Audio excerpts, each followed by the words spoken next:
Hello friends, how are you all. I hope you all are fine. तो दोस्तों, आज का हमारा पौधा है एलोवेरा का पौधा। तो फ्रेंड्स, एलोवेरा का प्लांट एक ऐसा प्लांट है जिसको हर कोई अपने घर में लगाना चाहता है, क्योंकि एलोवेरा में को बहुत ज़्यादा फ़ायदे हैं और ये देखने में तो खूबसूरत लगता ही है। साथ ही एक एयर प्यूरीफाइंग प्लांट कैटेगरी में भी शामिल किया जाता है। ये एक सैकुलेंट प्लांट होने के साथ ही एक लेस मेंटेनेंस प्लांट है और बहुत ज़्यादा खाद पानी की इस प्लांट को ज़रूरत नहीं होती है। लेकिन कुछ प्लांट लवर को ये परेशानी होती है कि उनके एलोवेरा प्लांट में अच्छी ग्रोथ नहीं हो रही है और पत्तियों का जो रंग है वो भी गहरा हरा नहीं है। पत्तियां सूखी और बेजान सी पीली हो गई हैं। तो फ्रेंड्स, एलोवेरा के कुछ ऐसे केयर टिप्स हैं जिनको फॉलो करके आप भी अपने एलोवेरा के प्लांट की ग्रोथ को बढ़ा सकते हैं और पत्तियों को शीशे की तरह चमका सकते हैं।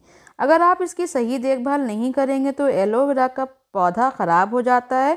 तो फ्रेंड्स, चलिए वीडियो को स्टार्ट करते हैं। और अगर अभी तक आपने मेरे चैनल को सब्सक्राइब नहीं किया है तो ज़रूर से सब्सक्राइब कर लीजिए, ताकि आगे आने वाली सभी इंफॉर्मेटिव वीडियोस आपके मिलती रहें। और ये देखिए, मेरे एलोवेरा की जो मिट्टी है प्लांट की, वो कितनी सूखी और भुरभुरी है। ये इसी तरह से ही, बिल्कुल इसी तरह से रहती है, सूखी हुई। और इसमें पानी मैंने अभी 10 दिन से नहीं दिया है और आज मैं आपको दिखा रही हूँ कि इसकी कितनी अच्छी ग्रोथ हो रही है।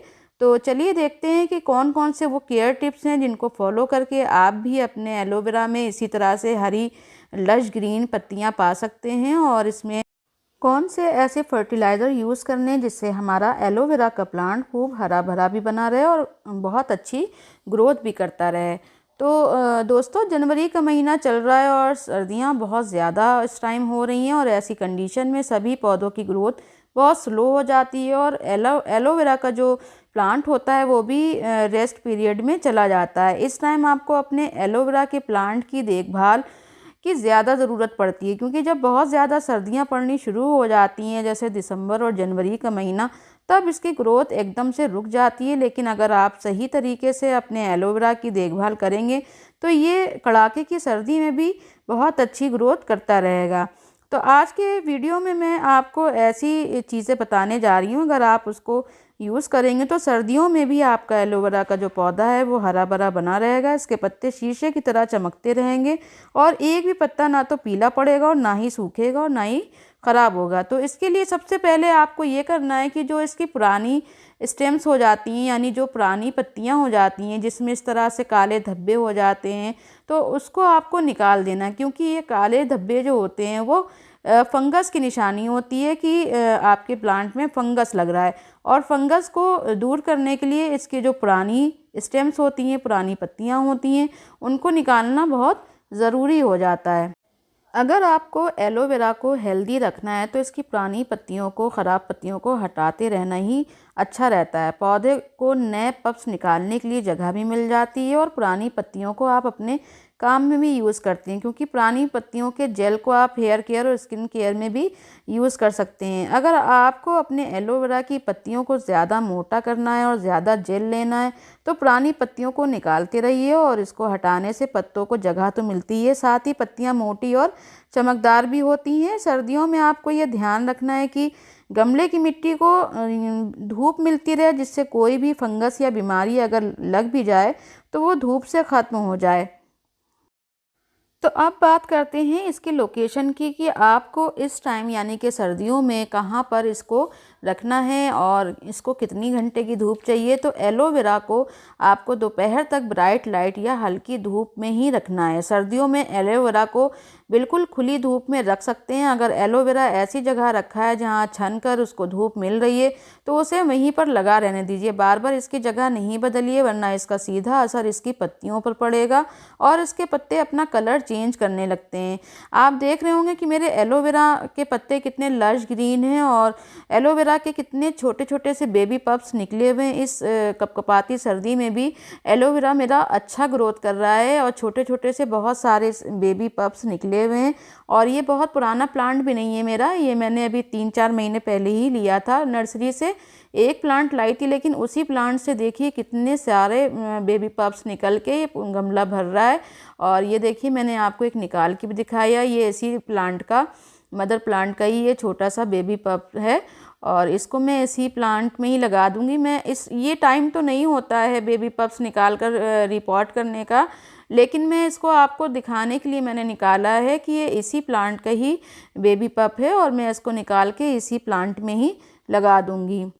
एलोवेरा प्लांट की अगर आप सही से देखभाल करते रहते हैं तो ये इसी तरह से बेबी पप्स निकालता रहता है और मल्टीप्लाई होता रहता है। एक प्लांट को लेने के बाद आपको कभी भी फिर बाहर से दूसरा प्लांट नहीं ख़रीदना पड़ेगा, क्योंकि ये इसकी ग्रोथ अगर अच्छी होती है तो ये बहुत सारे पप्स को प्रोड्यूस करता रहता है। एलोवेरा के पत्तों में जितना ज़्यादा जेल होगा उतना ही उसके पत्ते हरे और चमकदार होंगे। और मेरा प्लांट आप ये देख सकते हैं कितना फ्रेश, हेल्दी और चमकदार है। इसकी वजह ये है कि मैं इसको जब से लगाया है इसको ऐसी जगह पर रखा हुआ है जहाँ इसे सुबह की 3 से 4 घंटे की अच्छी और हल्की धूप मिलती रहे, और कुछ ऐसे फर्टिलाइज़र्स देती रहती हूँ जो बिल्कुल होममेड हैं, ऑर्गेनिक हैं और बहुत सेफ़ हैं। इसको ज़्यादा केमिकल वाले फर्टिलाइज़र्स की ज़रूरत नहीं होती है, तो इसलिए मैं आज आपके साथ ऐसे फर्टिलाइज़र्स शेयर कर रही हूँ जिससे इसकी बहुत अच्छी ग्रोथ होगी और ये बहुत अच्छा लश ग्रीन बना रहेगा। तो फ्रेंड्स, अगर आप इस टाइम एलोवेरा का पौधा नया नर्सरी से ख़रीदना चाहते हैं तो अभी ये टाइम सही नहीं है, क्योंकि एलोवेरा का ग्रोइंग टाइम नहीं है। क्योंकि अगर आप इस टाइम एलोवेरा का नया प्लांट लगाएंगे तो वो ऐसे ही पड़ा रहेगा और उसमें कोई भी ग्रोथ नहीं होगी। और अगर सही तरीके से रिपोर्ट नहीं किया या सही पॉटिंग सॉइल का यूज़ नहीं किया तो प्लांट मर भी सकता है, क्योंकि ठंड इस टाइम बहुत ज़्यादा है। तो इसलिए एलोवेरा का प्लांट आप नर्सरी से ख़रीद कर लाना चाहते हैं तो फरवरी से मार्च के बीच में लगाइए, वो बेस्ट टाइम होता है प्लांट को लगाने का। सर्दियों में आपको ये ध्यान रखना है कि गमले की मिट्टी को धूप मिलती रहे, जिससे कोई भी फंगस या बीमारी अगर लग भी जाए तो धूप से वो ख़त्म हो जाए। इस कपकपाती सर्दी में अगर आप अपने एलोवेरा के प्लांट को रिपोर्ट करना चाहते हैं तो ये सही टाइम नहीं है। अगर आपका ऐसा कोई प्लांट है जो बहुत बड़ा है या घना है और उसका गमला टूट गया है तो आप इस इमरजेंसी में तो उसको चेंज कर सकते हैं, गमले को शिफ्ट कर सकते हैं और बिना जड़ों को नुकसान पहुंचाए आप और बिना रूट प्रूनिंग किए आप उसको शिफ्ट कर सकते हैं। लेकिन रिपोर्टिंग का ये सही टाइम नहीं है, क्योंकि अगर विंटर में आप रूट प्रूनिंग या रिपोर्टिंग करेंगे तो सर्दियों की कोहरे और ओस से पौधे वैसे ही स्ट्रेस में होते हैं और अगर उनको ज़्यादा डिस्टर्ब किया जाएगा तो पौधा शॉक में चला जाएगा और सूख भी सकता है। तो सर्दियों में पौधा स्लो ग्रोथ करता है, इसलिए रिपोर्टिंग करना है तो फेब से कर सकते हैं या मार्च के महीने में अच्छा रहता है। तो अब बात करते हैं कि गमले की जो मिट्टी है वो ऐसी होनी चाहिए जिससे ड्रेनेज अच्छी बनी रहे। पानी गमले के नीचे रुकना नहीं चाहिए। अगर ड्रेनेज ठीक नहीं होगा तो पानी रुक जाएगा और गमले के अंदर मिट्टी जो है वो रूट रॉट की प्रॉब्लम हो जाएगी और इससे जड़ों को नुकसान होगा और जड़ें गलकर पौधा हमारा ख़राब हो जाएगा। तो सॉइल मीडिया ऐसा तैयार करना है जो वाटरिंग करने से पानी उसमें रुके नहीं। सर्दियों के मौसम में मिट्टी में नमी बनी रहती है और बहुत दिनों तक 5 से 6 दिन तक तो पानी सूखता ही नहीं है। तो इसलिए कम क्वांटिटी में आपको पानी देना है, लेकिन रोज़ रोज़ पानी नहीं देना है। आप 5 से 6 दिन में या हफ्ते में एक बार पानी दे सकते हैं। बार बार पानी देने की ज़रूरत सर्दियों में नहीं पड़ेगी, क्योंकि अगर ज़्यादा पानी देंगे तो उसकी जड़ें ज़्यादा पानी सोख लेंगी और अंदर ही अंदर गल जाएंगी, जिससे पौधे की पत्तियां ढीली पड़ जाती हैं और पौधा पूरी तरह से ख़राब हो जाता है। अगर आपको पत्तियां ढीली दिखाई दें और काले काले धब्बे दिखाई दें तो इसकी पत्तियों पर तो समझ जाइए कि मिट्टी जो है गीली बहुत ज़्यादा है। तो इसको अच्छे से सूखने दीजिए और पानी जब ही दीजिए जब मिट्टी पूरी तरह से सूख जाए। अगर आप एलोवेरा के छोटे पप्स को छोटे गमले में शिफ्ट करना चाहते हैं तो ये भी टाइम सही नहीं है।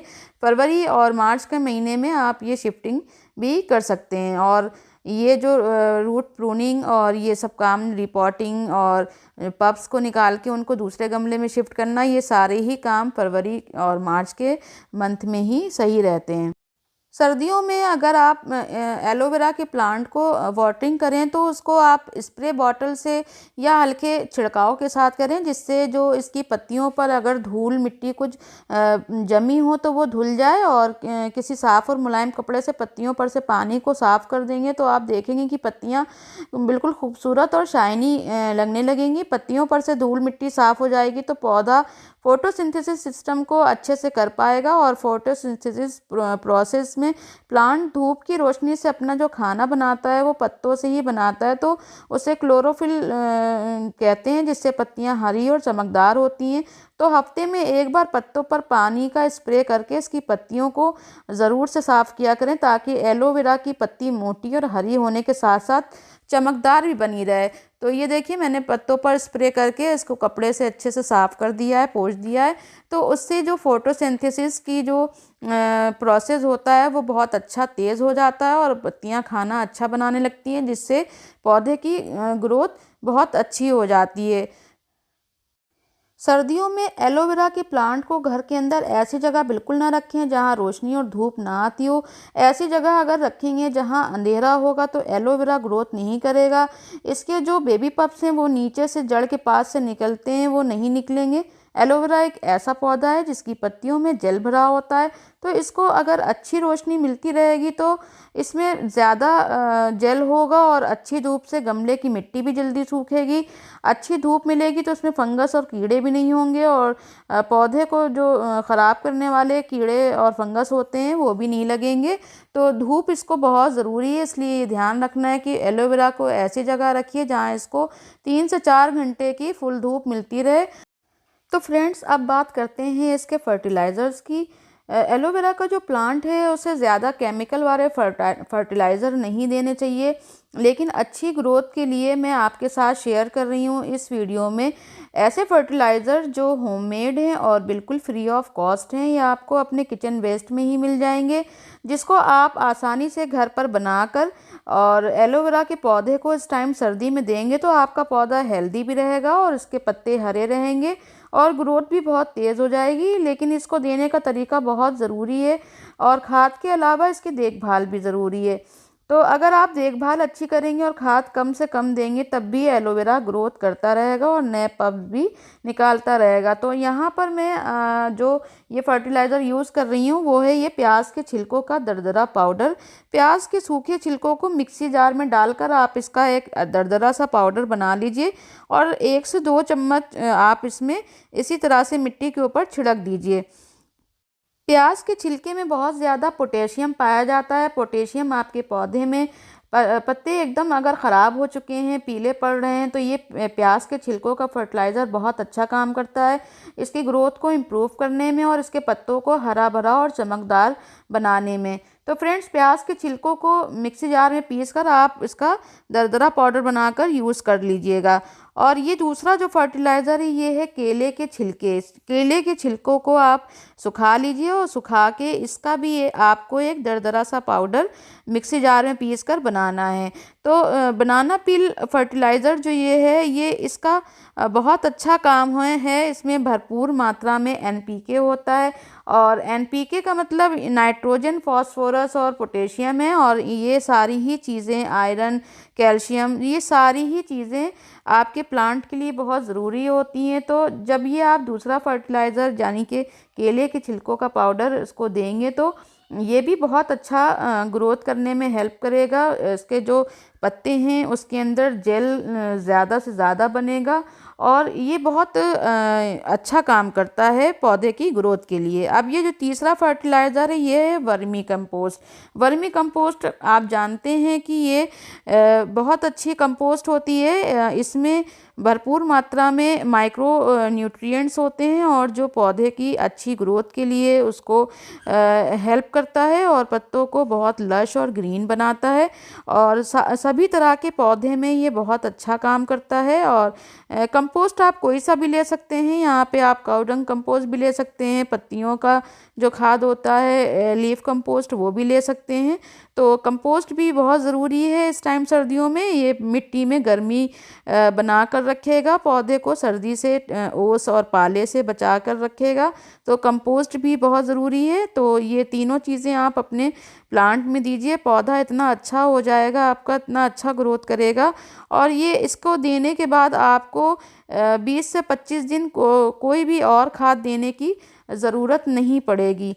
तो जो केले का जो छिलका है उसको आपको बहुत अच्छी तरह से सुखाना है, क्योंकि अगर आप गीला छिलका पीस के आप इसमें मिला देंगे मिट्टी में तो बहुत जल्दी इसमें फंगस लगने का चांस रहेगा। तो केले का छिलका आप ज़रूर से यूज़ करिएगा। प्याज और केला के छिलका ये सब हमारे घर में ही मिल जाते हैं और इनमें भरपूर मात्रा में नाइट्रोजन, फास्फोरस, पोटेशियम और जिंक, आयरन, कैल्शियम सभी कुछ होता है। तो ये हमारे पौधों के लिए बहुत अच्छी खाद होती हैं। आप सभी तरह के पौधों में इनका यूज़ कर सकते हैं। और एलोवेरा की पत्तियों को मोटा और घना बनाने के लिए ये सारे ही फर्टिलाइज़र बहुत इम्पॉर्टेंट हैं।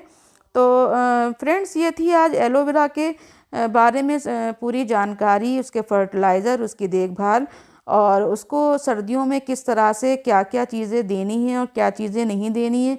तो उम्मीद करती हूँ दोस्तों आपको आज का वीडियो पसंद आया होगा। अगर आज का वीडियो पसंद आया तो एक लाइक ज़रूर कीजिएगा और मेरे चैनल को अगर अभी तक आपने सब्सक्राइब नहीं किया है तो ज़रूर से सब्सक्राइब कीजिएगा।